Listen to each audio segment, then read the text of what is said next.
Nadai tanya sidaya labannya kami tu ngambil kayu tu labang Tegal tu udah dia masuk sidaya dalam blok forest ku sidaya anak kami.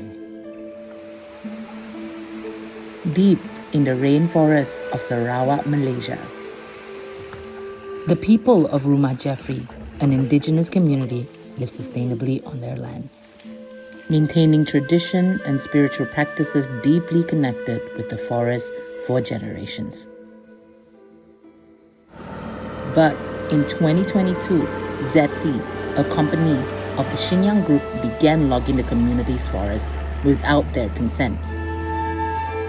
When the community resisted, the Sarawak government ordered them off their land.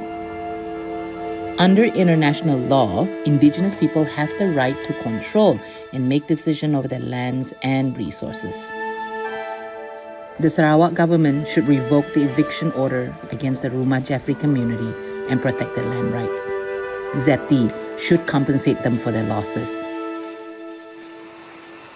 Buyers of Sarawak timber in Europe, Japan, and the US should refuse products tainted by illegality, deforestation, and human rights abuses.